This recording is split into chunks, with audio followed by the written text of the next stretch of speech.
episode of Surviving the Survivor, we bring you the best guests in all of true crime. Don't forget to subscribe and smash that like button. Here's your host, Emmy Award-winning broadcaster, Joel Waldman.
Sorry, guys. Can you hear me now? I think I can now. So welcome. I'm here and I'm filling in for Joel. Joel's in the courtroom. We're switching places. And if you can text me, can you hear me now? I think you should be able to hear me. Send me a sound. No sound. Oh, you can hear me now. Can someone send a text say they can hear me? Yes. Okay. So it's working now. I had the mute button. So again, welcome. We're here to talk about the Menendez case. It was a 1989 murder. And now there was two trials, as you know. The first one ended in a hung jury because the jury couldn't decide between murder and manslaughter. And in 1996, the second trial took place and the boys were convicted of murder and they were sentenced to life in prison without parole. They have been incarcerated for 35 years. Their defense was that they were sexually abused by their father, Jose, a very wealthy family in Bel Air. Kitty was the wife. And they were claiming their defense was we were going to be murdered because we were about to graduate, go to college. In order to get a here's one of the original Lyle and Eric Menendez. Geragos, Mark Geragos. Weeks ago, and so that you understand the background of it, back in May, we filed a writ of habeas corpus. A judge in this courthouse, Judge William Ryan, issued what's called an informal request for a reply. That informal request for a reply was to ask the DA to respond to the allegations of new evidence. Part of the two prongs of new evidence were, number one, a letter that was found at Marta Cano's house that was a letter written by Eric fully 8 months before the killings to his cousin Andy.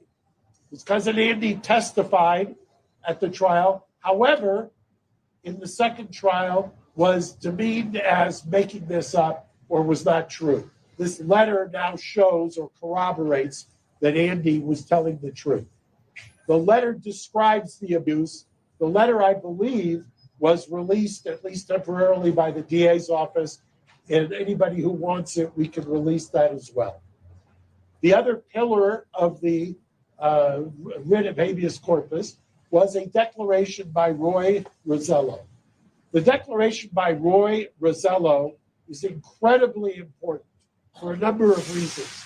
Number one, Roy Rosello, who was a member or a then member of the band Menudo, was and took great courage at Murray's finding him and talking to him to sign a declaration that said that he too was assaulted by the father, and not only assaulted, but it happened at the house.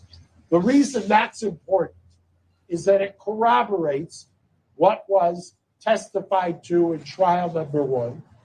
And it corroborates the fact that the safe place that Jose thought he had was in the house. It corroborates what the family members said was the very uncomfortable rule in that house, that you could not go down the hallway if Jose was with one of the boys. That was the ground upon which he prayed. We have those two items. Now, there is a separate track.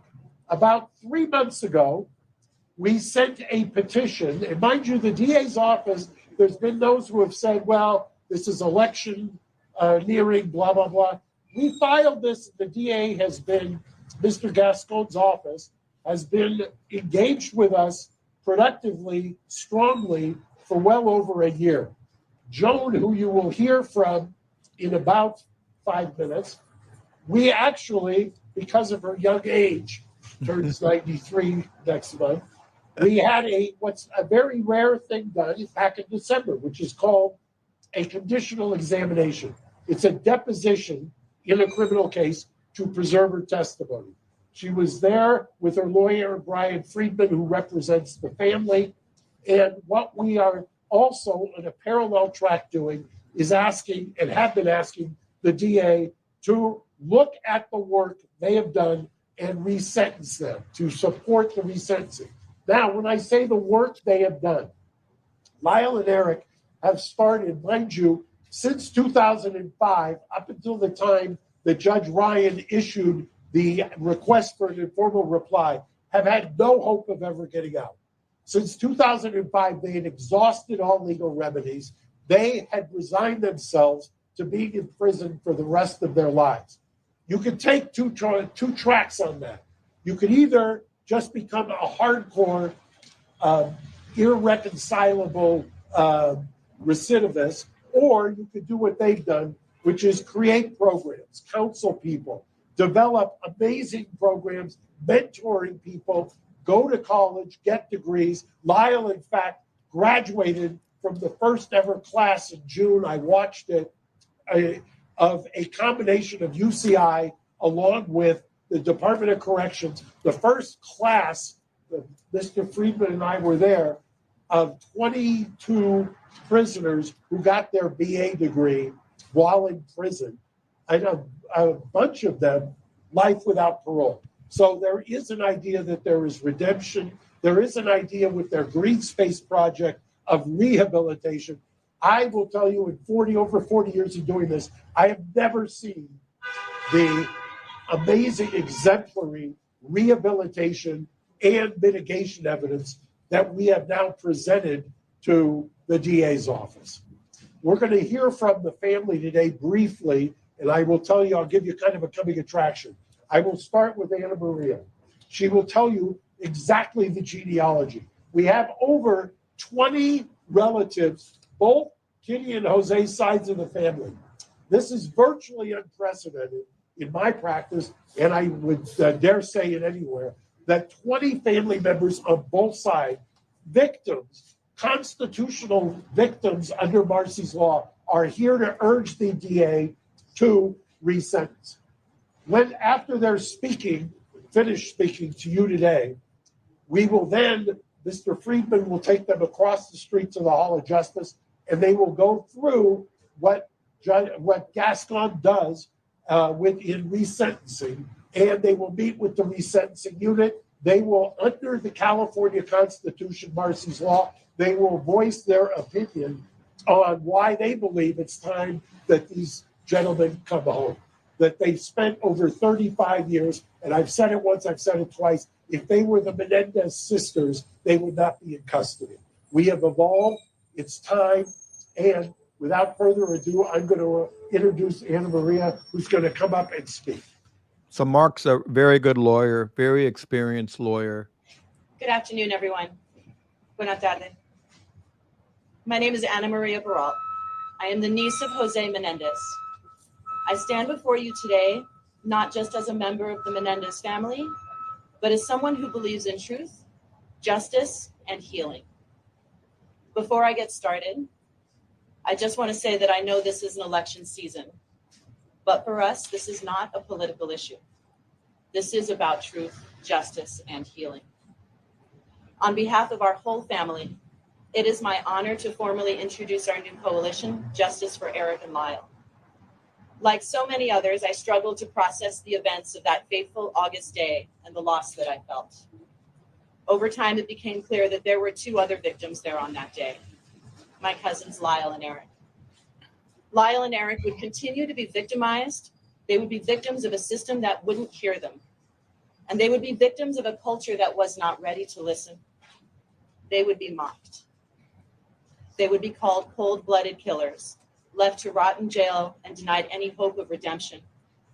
If Lyle and Eric's case were heard today, with the understanding we now have about abuse and PTSD, there is no doubt in my mind that their sentencing would have been very different. And yet, despite their circumstances, they have chosen a life of light. Without hope of release, they persevered.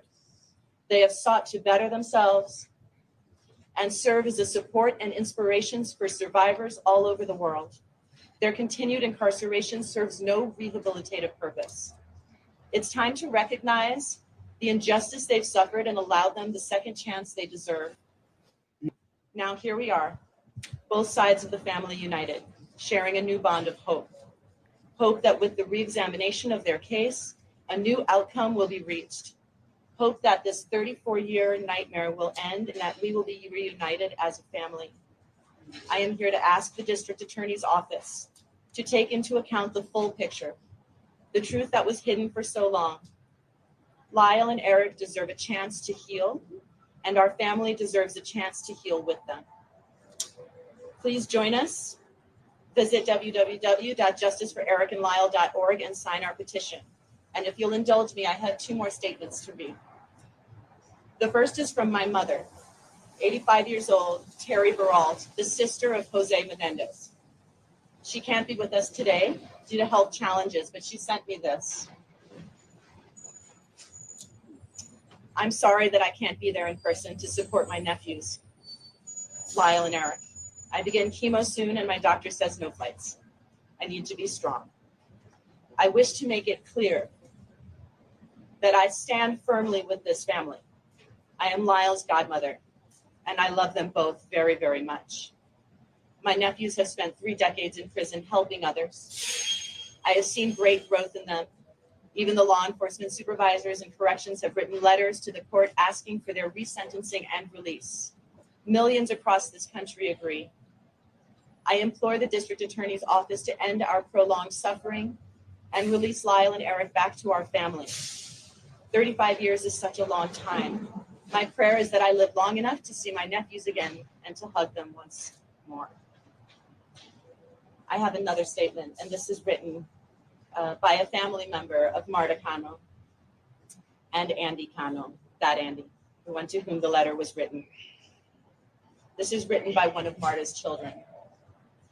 Thank you for giving our family the opportunity to express our thoughts during this pivotal time in Lyle and Eric's case. Our family's tragedy has always been very public and has been extensively covered by many media platforms.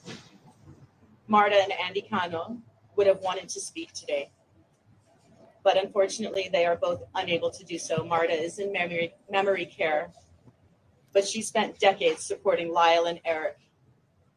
Sadly, we lost Andy shortly before his 30th birthday, and we miss him every day. Both Marta and Andy deeply loved Lyle and Eric. They both believed in justice, but they also believed in the second chances and forgiveness. It has been 35 years since this happened, and we feel enough penance has been paid. It is time for them to be released and for all of us to move on and continue healing as a family. Again, if you want to help, please join us at justiceforlyleanderic.org and sign our petition. With that, I'm going to be followed by several members of the Anderson family. First will be Alan Anderson. He's the nephew of Kitty Menendez. Kitty Menendez. And the second will be Karen, the niece of Kitty Menendez. But first, Joan Vandermillen, sister of Kitty Menendez. Please join us.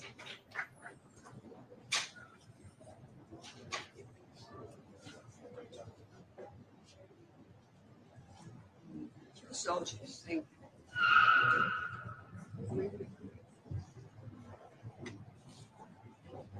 Not very much face to face. Not even mine. Joel, I believe this is Kitty's sister. Yeah, this is Kitty Menendez's sister. Of course, Kitty was Lyle and Eric's mother. Let's listen in here. She's about Please to make know a that statement. I'm nervous and full of emotions. I never thought this day would come. I am Kitty's sister. I stand here today with a heavy heart and also with hope and justice and understanding. We have received such an outpouring support in recent weeks, which led us to launch this formal initiative. For many years, I struggled with terms with what happened to my sister's family. It was a nightmare none of us could have imagined. But as details of Lyle and Eric's abuse came to light, it became clear that their actions, while tragic, were the desperate response of two boys trying to survive the unspeakable cruelty of their father. As their aunt, I had no idea of the extent of the abuse they suffered at the hands of my brother-in-law. None of us did. But looking back, I can see the fear and tension that their father had instilled on them. They were just children who could have been protected and were instead brutalized in the most horrific ways.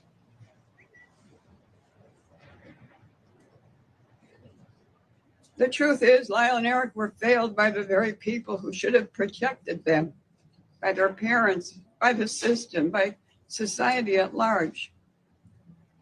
When they stood trial, the whole world was ready to believe that the boys could be raped. Was not ready, not ready. The whole world was not ready to believe boys could be raped, or that young men could be victims of sexual violence. Today we know better. We know that abuse has long-lasting effects, and victims of trauma sometimes act in ways that are very difficult to understand.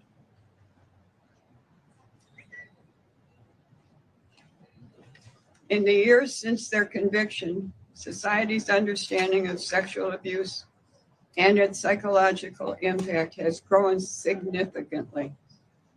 We understand that a person doesn't need to fit a specific mold, whether it's gender or socioeconomic status, in order to experience abuse.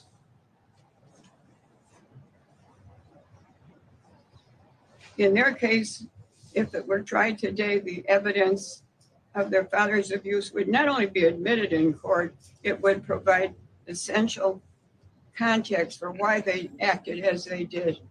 No jury today would issue such a harsh sentence without taking their trauma into account. Lyle and Eric have already paid a heavy price, discarded by a system that failed to recognize their pain. They have grown, they have changed, and they have become better men despite everything that they've been through. It's time to give them the opportunity to live the rest of their lives free from the shadow of their past. While I recognize it is election season, this isn't about us or about the politics. It's about finding the truth, delivering justice, creating space for healing. I want to thank everyone who has reached out to our family in recent days and weeks, asking how they can help. Today we have an answer. Please sign our petition at www.justiceforericandlyle.org and urge the district attorney's office, no matter who holds the DA position, to consider all the evidence, both old and new, and to bring together justice for the family And thank you very much for listening to me. I'm sorry I'm so nervous I can't help it. That's a pretty well statement. Yeah. So her name is Joan Vandermolen, as you said, Tim, and thank you, Tim, for being here. I appreciate it. She is the sister of Katie Menendez. Next, we have Alan Anderson, nephew of Kitty Menendez. Even at her advanced age, you could. Hello, and thank you everybody for being here. Hello, my name is Brian A. Anderson Jr. I am the Kitty of Menendez. I'm Kitty of Menendez's nephew. I am proud to be a member of this family and to help spearhead this formal effort to organize and galvanize all the support we have received. Together, I believe we can finally bring justice for my cousins, Lyle and Eric. I've known Lyle and Eric my whole life. I can tell you without a doubt that they are not the villains they've been portrayed as.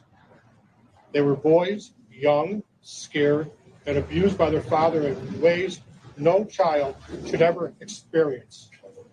You, the media, focused so much on their actions, but they never were able to tell the full story of their abuse that drove them to such desperate measures. When I think about the pain and suffering they endured, it breaks my heart to know that the system failed them so profoundly. They tried to protect themselves the only way they knew how. But instead of being seen as victims, they were vilified. Their father's abuse was dismissed, their trauma ignored, and their truth mocked by millions. Today, we know that trauma can lead to actions that, while difficult to understand, are rooted in survival. Lyle and Eric acted out of fear, but the jury never heard the full story. If their trial were held today, their father's abuse would be front and center in their defense, and I believe the outcome would be very different. Lyle and Eric are not the same people they were 35 years ago. They've shown that they are more than their past. They are survivors and deserve a chance to rebuild their lives. They are no longer a threat to society. Please do not misconstrue this to be political. Justice should prevail and transcend politics. I am asking the district attorney's office, regardless of who the DA is or becomes, to reconsider their case with the knowledge we now have about their abuse. Lyle and Eric deserve a second chance to heal, a chance to be free, and to live the rest of their lives without the shadow of their past hanging over them. I firmly believe that if they were to come to my house, knock on my door, I would answer that door. I would welcome them in with huge hugs. My wife would make them a dinner, and I'd give them a pillow and a place to sleep. Thank you for being here today, supporting justice for Lyle and Eric. Please go to our website, learn the truth about their story, and sign our petition. Thank you.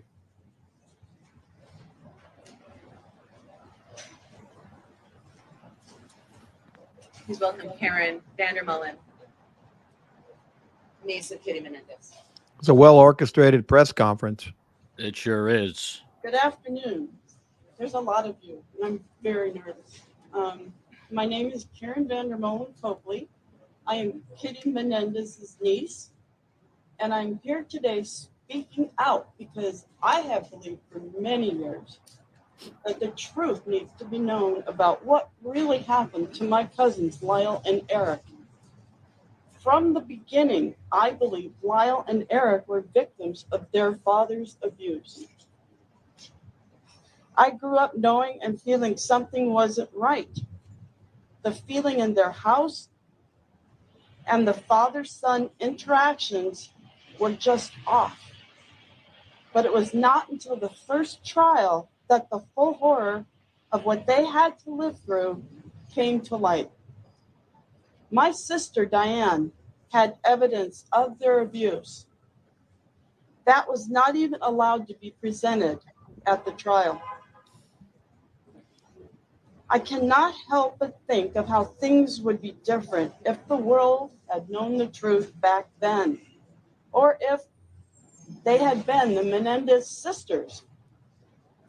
Adults of abuse have difficulty getting out of their situations, and yet these were two young boys who were never allowed to make decisions on their own. They lived in constant fear and were unable to make any other decisions than the sexual violence that they were taught at the very hands of people who were supposed to love and protect them. Their sometimes misunderstood behaviors were cries for help that many of us wished we had realized and responded to far sooner. What happened is tragic, but I forgive my cousins. I have forgiven them forever because I know they were acting out of fear and desperation. These were children just 6 and 8 years old who didn't understand their own bodies. No child should ever have to endure that kind of pain. This abuse trapped them. It was painful and it terrified them.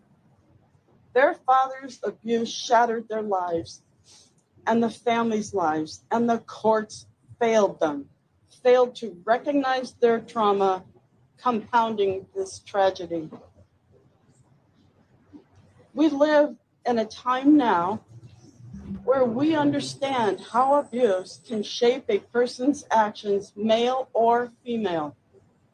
We live in a time now where we understand what trauma does to the brain development of a child. If Lyle and Eric's trial happened today, the outcome would be drastically different. The evidence of their father's abuse would have been a central part of their defense. And it's very likely they would not have received such harsh sentences. Lyle and Eric have spent most of their lives in prison, paying for their actions. During that time, they have become supporters and advocates for children who have suffered sexual violence. I believe they have suffered enough. I asked the district attorneys to take into account the whole truth and nothing but the truth. I believe they have paid for their crimes, and we as a family have all suffered enough. We are here for them and ready to support Eric and Lyle after release. This is a time for truth and justice, and the time for the path to healing. It is time for Eric and Lyle to come home. We are here for them. Please visit our website and sign our petition. We would love nothing more than for our mom to be able to wrap her arms around Eric and Lyle outside prison walls before she is unable to do so. Thank you. Thank you all. So, Tim, this is now the fifth member of the Menendez family from both sides to speak. This was Karen Vandermolen. Here's the next one. My name is Brian Friedman, and I represent the extended family members of the Menendez He's an attorney. family. Yep. First of all, the family is gathered here in support, and really thanks everyone for coming out and for being here and for supporting one message, which is, this shouldn't happen again. And this needs to stop now. And that what needs to happen is the consideration of second chances, the consideration of the abuse, and changing what we know in our society to be wrong, and we know in our society to give people second chances. The families here united. Eric and Lyle have been through so much in 35 years, but these family members have been through so much 35 years. They're going to go across the street now. They're going to meet with the DA's office. They're going to exercise their constitutional rights under Marcy's laws to be heard. And they would respect and ask if they could make that journey peacefully so that they can share their truth, desires, and honesty with the DA's office. And again, thank you for the support and for being here. And Mark Geragos, thank you. Mark. As Brian said, if we can let, especially Joe, get across, I'll answer some questions in about 2 Of course, he's not going to give up a press conference. No way. We love Mark. Yeah. So, by the way, for those who are unfamiliar, 2 minutes. We have stuff to talk. they're going 2 minutes are going to take questions. But for those who are unfamiliar, Marcy's Law is a California Victims Bill of Rights Act, instituted enacted, I should say, back in 2008. And I don't. Florida has the same. Yeah. Florida has the same law. So it requires notification to victim. Right. Yeah, go ahead, Tim. Explain it. So the victims have a right to be involved in the plea and the finalization of a case. They have a right to go to the sentencing. They have a right to give a statement to a judge, and they have a right to be involved in the plea negotiations. And so before a defendant is sentenced in Florida, the victim's family has a right to speak to the judge. So we heard from Jose Menendez's own sister. 3 minutes. Just let me get 3 minutes from Mark Geragos. situated. You gotta love Mark. Yeah, you gotta love Mark. How can I you like not when love they were Mark? thanking all the people for coming. Were they thanking the media? Is that what they were thanking? I assume so. Yeah, I Yeah. do, and I bet you there's a crowd there. Yeah. We heard some of that downtown LA traffic, but Right. So Tim, Jose's own sister spoke. He's the one, of course, who's been accused directly of this abuse, as you heard, dating back to the time these boys were 6 and 8 years old. I mean, that's incredibly young. I think people forget that fact in this case, at least described by the family or alleged by the family.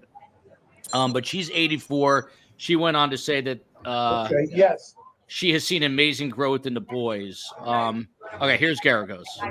No, we taught part of what Brian had referred to is under Marcy's law, the California Constitution requires that victims get a say. So what we did is the DA's office, when they heard that we were doing the press conference, extended the invitation for the family to come over and hear about Marcy's Law, to hear about exactly what their feelings are. I will tell you, and I said it before, that the DA's office from 18 months ago has taken this very seriously.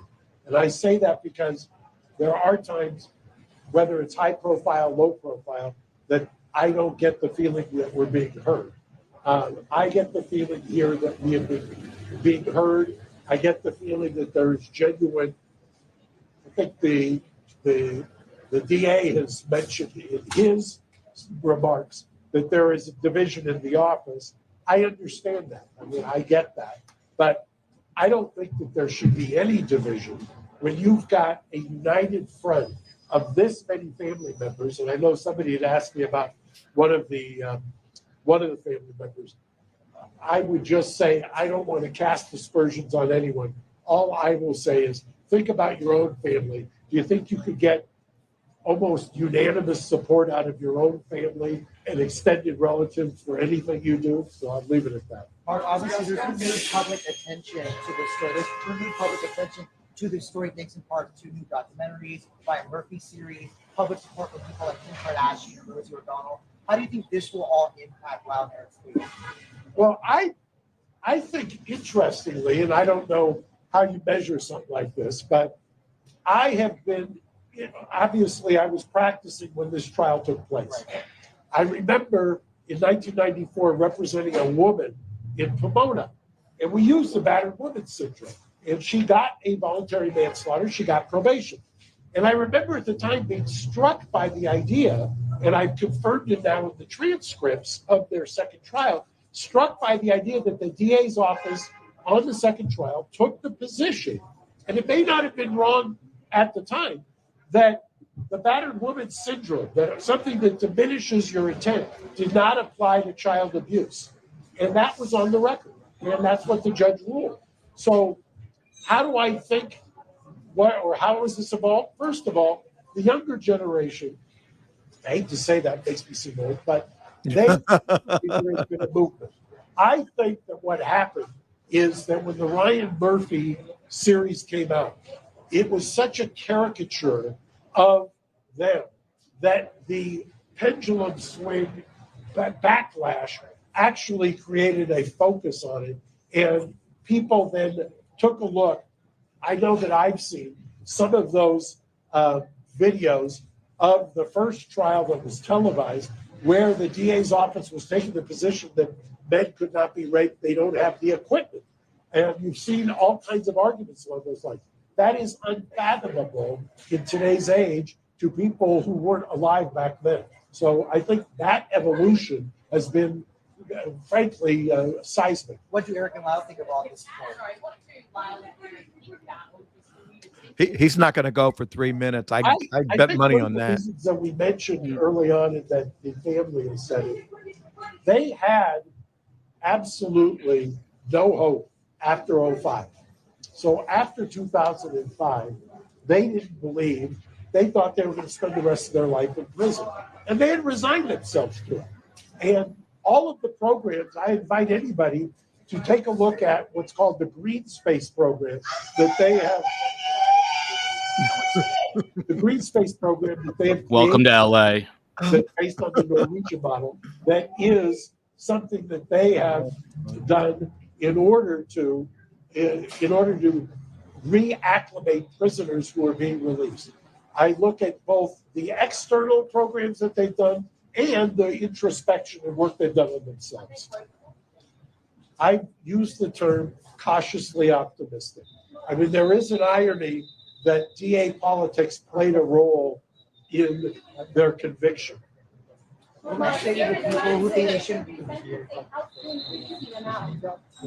look, I've said it before, and Joan, who you saw, her birthday is November, I want to say the 26th. She turns 93. Nothing she'd like more than to have them home for Thanksgiving. What do you say to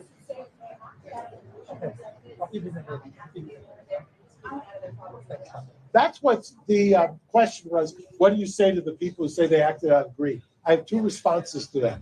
Number one, that's why the letter that predates the killing from Eric to Andy is so important. Number one, it corroborates that it was happening before. Number two, people forget this, probably before you were born. They went to the grand jury. The DA's office went to the grand jury on the financial motive theory. The grand jury, which will indict anybody on anything, the grand jury rejected that theory. So that is another one of the urban legends. Thank you. Thank you. Mark, has the DA made any overtures to meet with Lyle and Eric, and have you encouraged him to do so? Well, I don't think that the protocol in the DA's office is anything but what we're doing today. The protocol today is that you meet with the resentencing unit, you get informed of Marcy's law, and you go from there. What would you say to people who think they shouldn't be released? So Joel, maybe we should go into discussion. I will tell you, I've represented a lot of people in the chat want to chat about it and talk about it rather than hear Mark. Let's go for like just 2-3 minutes, because I want to, and then we're gonna have Tim bring it all down. One-offs. I mean, it's the criminal justice system. It was a polarizing case. Remember, part of what happened was back in the 90s, they became a caricature. They were parodying on Saturday Night Live. I would venture to say that would not happen today. So it's America. There's people with diverse opinions. I just would reiterate, there were two juries in trial number one back in the 90s. Two juries, one for Eric, one for Lyle. 24 jurors who deliberated. Half of them voted not guilty on murder. Half. You need to talk with Carlos Diaz, manager of Menudo. You need to recollect for this process, or another Menudo talk with you. Well, I've said before that the Menudo Declaration by Roy Rosello is important. But you combine it with, by the way, that is so that you can separate the mental gymnastics. Part of this is to overturn the conviction. The other part is that I think is unassailable, even to your question, to anybody who says, well, they shouldn't get out. The law in California is crystal clear.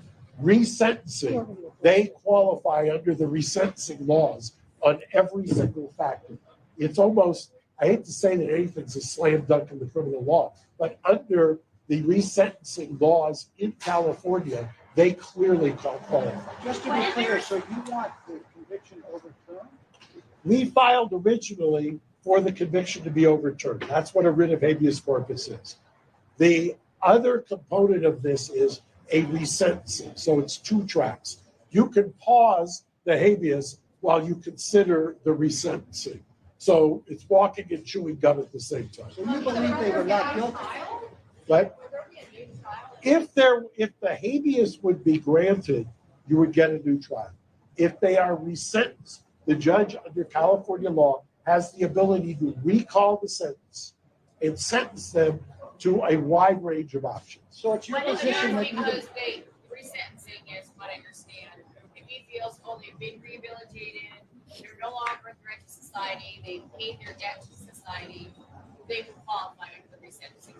Correct. And in fact, I will also tell you, and we may release it tomorrow, part of the mitigation package that we presented to the DA are letters from correctional officers, high-ranking correctional officers, who attest to the phenomenal rehabilitation. We have a number of correctional officers who have actually said if released, they should be released, and that they would welcome them as neighbors in their neighborhood. Simon Anderson. Two more questions. Two more questions. He I said. want to get over there to meet with the DA as well. Very quickly, Simon Anderson, who's the What? brother of Kitty Menendez, has said that they are guilty. I won't speak to whether they have a plan. I just think that in order to get through each day, that you've got to just ground yourself. It's a long road from life without for almost 17 years to being hopeful. So that's Simon Anderson, One who's the last brother question. of Kitty Menendez, has said that they're guilty. What do you say to him? He's ignoring that one. Yeah. Somebody somewhere, I don't know who it was, I could give him credit, said about Ryan Murphy that of course he's going to take credit. Huh? I didn't say it, so I don't know the man. Yeah. What about the other side? Thanks, Mark. All right, this is Geragos, how about wrapping the up. Let's just family watch the who felt that chaos they for a acted second. out of I cannot greed? remember. Do you want to address that at all? All right, you guys, thank you. If you have any He's other gone. questions, you can email me at holly_beard@geragos.com. I love Mark. There's Yes. the PR person for Mark And we will be Geragos. sending out a press release along with a link to the press conference as well. All right. Let's keep the picture up, Spacey, until it goes out. Let's just keep the picture up. You never know what could happen in LA. I'll mute it on my end here, but so that I can't recall a news conference quite like this that I've ever seen. Mark Geragos actually made an interesting point. He said, try to get 24 of your own family members to try to come to terms or agreement on anything. And it is probably not going to happen. So that was an interesting point. Tim Jansen, what was before we get to some questions, and by the way, a programming note, Tim is coming back in 2 hours and 16 minutes. That is at 7 p.m. And we're going to have Tim Erlinda Johnson, who was the special prosecutor in the Alec Baldwin case, and the living legend, Dr. Ann Burgess, who was a witness for Eric Menendez at the first trial. And she's studied this extensively. So it's an amazing panel, 7 p.m. Eastern, to wrap this all up. So we'll take a lot of questions then as well. But Tim Jansen, I've never seen anything like this, this level of support that I can recall from a singular family who, has this in their past. Obviously, it's pretty rare. But Tim, what was your biggest takeaway from this press conference? Well, one, Mark's only a couple years older than me, which I found hard to believe.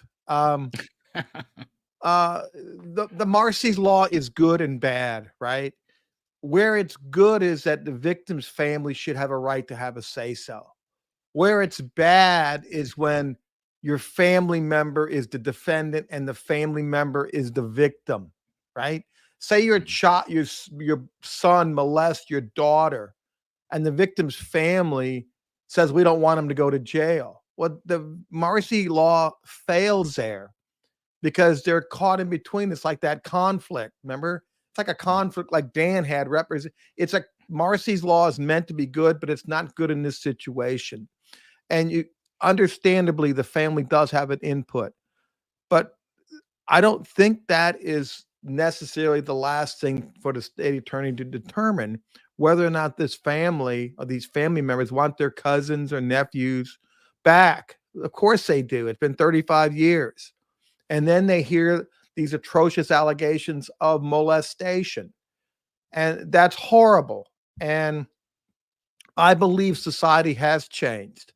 It used to be only females could be molested, and boys, just suck it up, get tough. But that's not what happened here.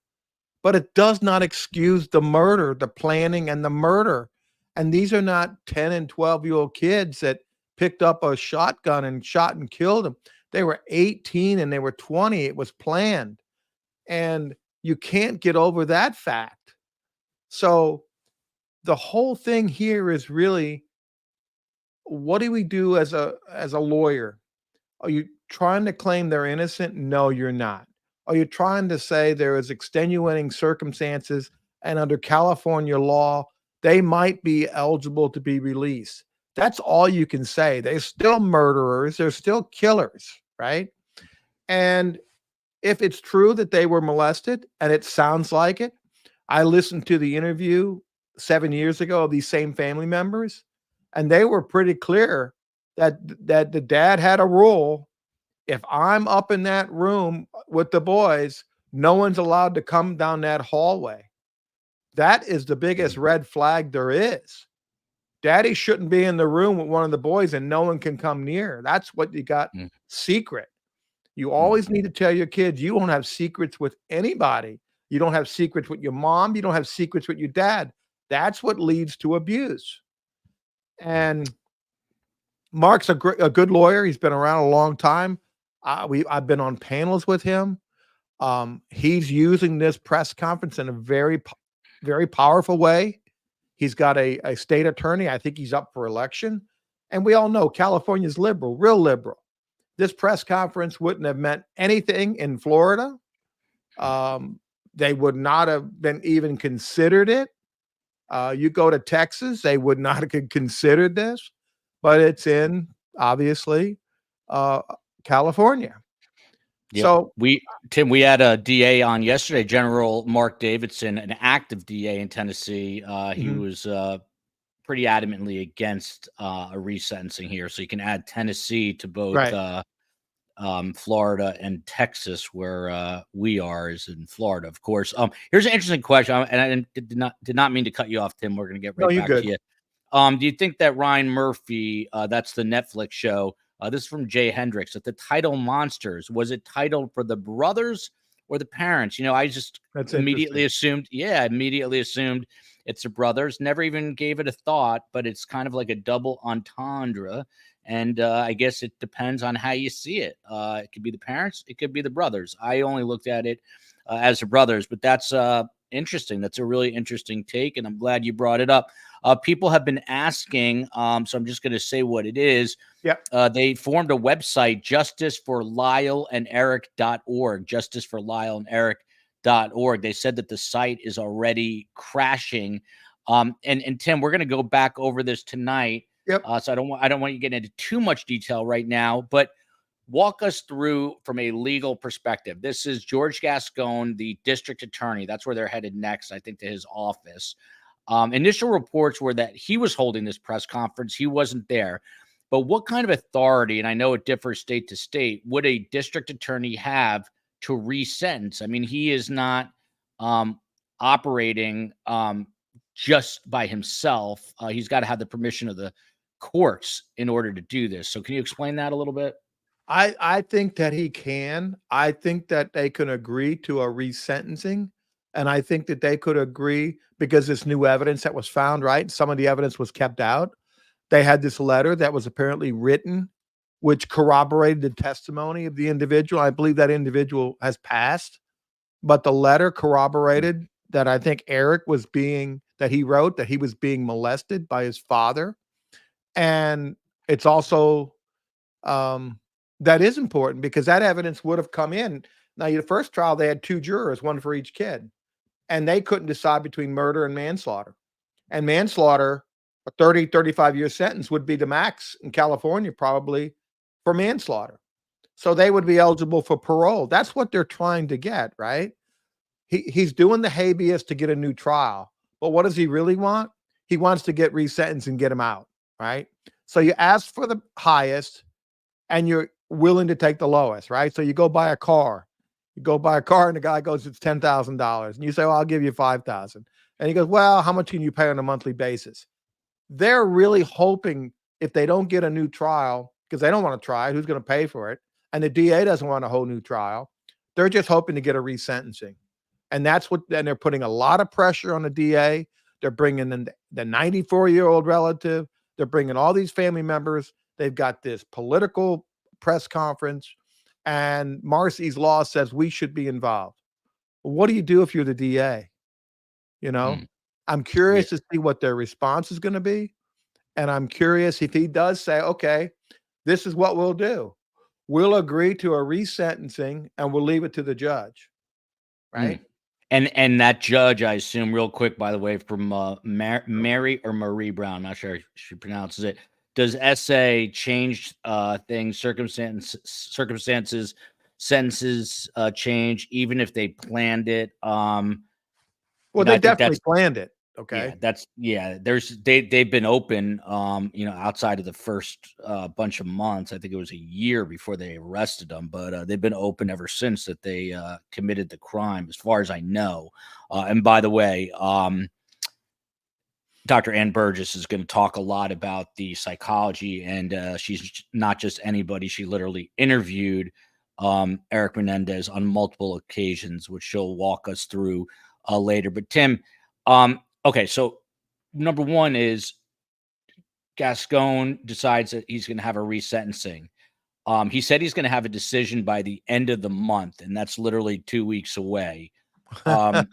His election the first week in November, right? I was just going to say it's madness. So, yeah, exactly. And look, every family member got up and said this isn't political, but for Gascon, this is certainly political. He's a DA, a liberal DA in Los Angeles County. I think he's about to get thrown out. I think they're tired in LA of the crime and his liberal ways. So he's really in a tough spot, right? Yeah, from what I'm hearing, he's down like 20 points to his opponent. And this, as Tim just pointed out, the election is coming up. These are elected positions. The question here is this is more of an Ann Burgess question, which we'll get into. Did Kitty know this abuse was going on? A lot of people say she turned a blind eye. Some people say she participated in it. You heard Mark Geragos say that the family had no hope after 2005. They had used up all their appeals. Some people said to Geragos too, how do you respond? The argument is always made, well, they were just greedy. They bought all these watches. They bought fancy cars. The dad was incredibly wealthy. He said it's in that Andy Cano letter. That is the cousin who did testify at the first trial. And Eric, according, to what this is coming from the defense and family, that Eric wrote this letter to, and this is the new evidence, Eric wrote this letter to his cousin 8 months before the murder, detailing these allegations of abuse. But so, Tim, just back to you on this resentencing. How soon could a judge actually resentence them? Like, how soon could the Menendez brothers be in a courtroom, and what are the options for the judge as it pertains to resentencing? I don't know if they're going to keep the conviction for murder and allow the judge to do resentencing, because that might be the DA's way out, right? The judge is not going to do a sentencing before November 9th or November 7th, whatever the election day is. He's going to want to review everything, get all the evidence, have a hearing, and then that way it would cover the DA. He can say, I have no objection to a resentencing because the family wants it, but he's not letting him out. If he lets him out, I can guarantee you that whoever is campaigning against him, running against him, will probably have that in every ad. It is important that the Menudo individual came forward, and understand that for that band member to come forward afterwards to admit that he was sexually abused by this is a really hard thing to do, really hard in that community. And that does give some corroboration. Now, on the other hand, you got real problems here that these kids were of the age they planned this thing, and then they spent the money the way they did, and they did not act like victims after the murder, right? That's the troubling point. And I can see they're still murderers, right? The question is, how long should they go for? It wasn't like they committed the crime. He was coming into the room about to molest the kid again or was going to kill him. And that's why he did it. They were eating ice cream, watching TV. It's a horrendous crime. And if he did what he was alleged to have done to these boys, and Jean, I think her name is Jean or Joan, Joan came out and said that Kitty would do anything for her husband. And they asked her, would she help kill the boys? And she said no, but she would be okay with it if he was okay, if he ordered it. That's how, and she tried to commit suicide apparently before this. She was hospitalized. She was addicted to alcohol or drugs. It was a horrible environment, but you still had a murder. Yep. And that's what, at the end of the day, that is, I guess, what people have the most trouble with. And they were of legal age. So that's where the kind of the rubber meets the road. But I guess the argument being made today, what every single family member said, and we're going to get to Joan Vandermolen in a second, who is the sister of Kitty Menendez. But what every family member said is, look, they committed this crime. Most said that they didn't realize the extent of the abuse, either till the trials or until more recent history, was made public. But they said that they've been rehabilitated across the board. Every single one of them said that they either talked to them or seen them or been with them. One cousin or nephew said he would gladly open his door, give them a pillow, and let them stay in their house. So you've got that. But without a doubt, the person who stole the show today was not Mark Geragos. It was Kitty Menendez's sister. Correct. Joan Vandermolen. Just to recap a few things, in the COE will have this so we can replay it at 7. She said, I never thought this day would come. I am Kitty's sister. She talked about how nervous she was. At first, I thought she was crying, but I think it was her voice cracking up from nerves. She said, for many years, I struggled with what happened to my sister's family. When Eric and Lyle's abuse came to light, it was obvious they were acting out because of the abuse. I had no idea the extent of the abuse. They were brutalized in the most horrific ways. In the years since their conviction, knowledge of SA has grown exponentially, and it is time for them to emerge from this dark shadow. Please sign the petition. I guess it was a smart move. Tim, I mean, legally, the petition holds absolutely no weight except to influence politicians. Is that right? That's right. That's right. Yeah. Joan did steal the show. She was a sister.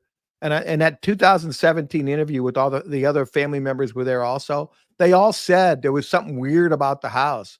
And one of them even said, yeah, we knew there was a rule that if he was within the room with one of the boys, we couldn't go down the hallway. Why didn't these people speak up? Why didn't these family members speak up? And wasn't Eric about to go to college and leave? That's what precipitated this. Jose was afraid he was going to leave and tell what happened and that he would be exposed, and he threatened to kill him. So Yeah, they did say that they did this out of fear that the father was going to kill them first. Right. Exactly, because Eric was going to out them. Listen, I've got a little personal history with the Menendez brothers, which is kind of weird to say. I did not know them well at all, but we played at the same tennis club. I've said this 1,000 times, but I was telling a story last night, and I'll probably tell it again. I know people who were um, friends with them, who would hang out with them, and Yeah. they had very different reactions to their parents. Let's put it that way, than typical teenagers would have to their parents. There was a definite fear factor there in terms of dealing with their parents. So, everyone can be intimidated as a teenager if your dad's screaming at you, your mom's yelling, but this was something that was totally different. And there was one relative who said the relationship was incredibly like tenuous and weird and off, and they felt that way. Is that something you think that this judge, if there is a resentencing, Tim, would take into consideration? Hell, you think the DA's got pressure. What do you think that judge's pressure is gonna be? If he Mm, has a resentencing hearing and this judge has to be elected and yeah. they're all gonna show up in court, more cameras, oh my gosh. I mean, that puts a lot of pressure on these judges. Mm. Yeah, it was Karen Vandermolen. So she's the daughter of Kitty's sister. It's Kitty's niece. She said, "I grew up knowing something was not right." She said this. She knew this as a young child.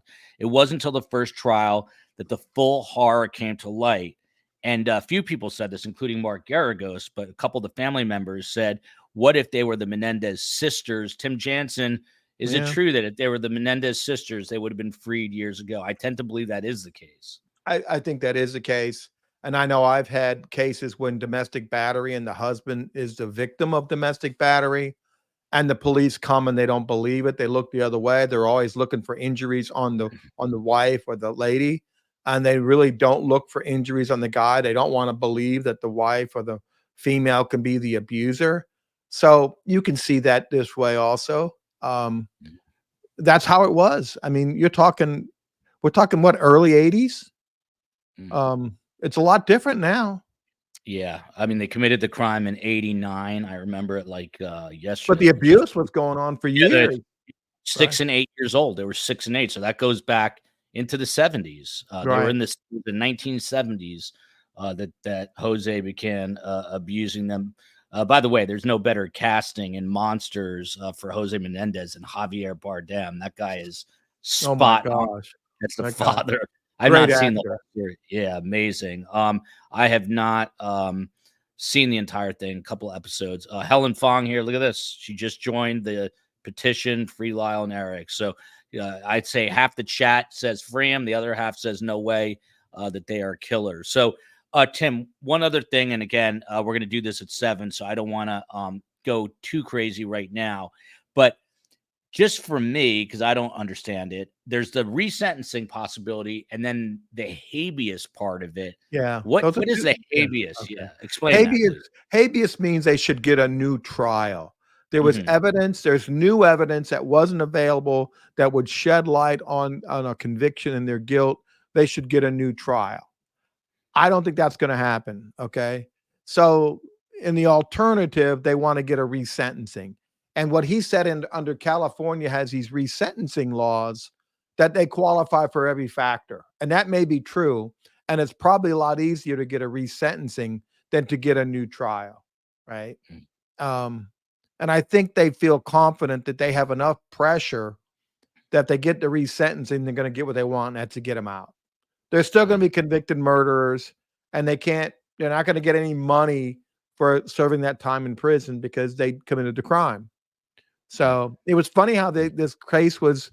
I mean, wasn't it like their therapist's girlfriend got pissed at the therapist, and she Yep. gave the evidence to the cops, and that's how they got the confession, and So the that's how they therapist, yeah, yeah, the therapist's name was Dr. Oziel, and he had a mistress. He was yep, having an adulterous affair with a woman named Judalyn Smith. Uh, Eric confessed to the therapist, and then she went to the police. So right, he kind of lives with that shadow over him. He's actually still practicing. I just read in Albuquerque, New Mexico, but we will be continuing to cover this. Tim, before I let you go now, for those of you who've been, following Surviving the Survivor, you know that our OG case is Dan Markel. Well, Charlie Adelson was moved today. Tim Jansen, are we to read anything into that? He was moved out of the Leon County Courthouse into the custody of the Florida Department of Corrections. What's going on, Tim? And are you going to keep us on top of this appeal that's supposed to be filed any minute? I don't want to put pressure on you, Tim, but you better get it first. So the appeal is due tomorrow. The person writing the appeal is, not that I don't have any information, he's teaching a course at the FSU Law School right this moment. And I'm hoping to get a little insight as to the issues on the appeal. He was moved because he's basically back in the Department of Corrections custody. And once he goes back, he's in their custody. They got to cover for him and they got to pay for him. But going back to the Markel case, someone asked, why hasn't Leslie Abrahamson made a comment? Going back to the Menendez, Leslie Abrahamson. Yeah. She has not made a comment. You know why? She has attorney-client privilege. And unless she gets a waiver from her clients, she can't give comments. So, and what if those comments would not be favorable? Right? So think about that. She cannot divulge anything without her client's permission. Yeah, I almost wish we could get Carm on this panel tonight, but she's got something else going on. She obviously knew of them back in the day because she used to take me to tennis practice when I was too young to drive. Look at this, Ida Shaw. Love you for this. I don't know if this is completely true, but we try to be accurate.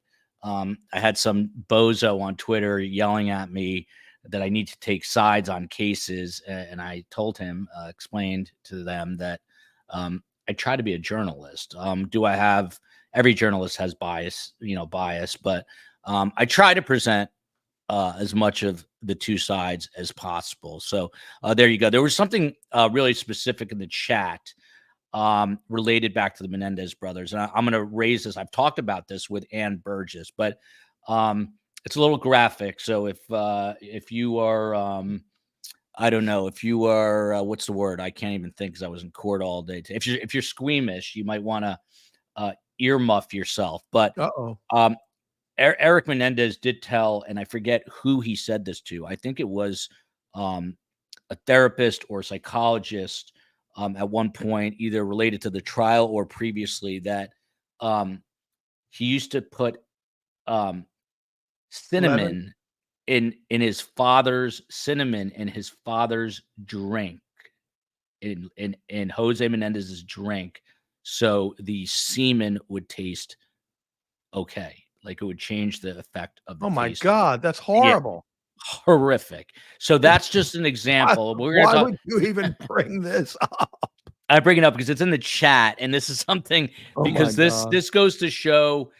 So for people who say that this is a made-up story, this is such a detailed,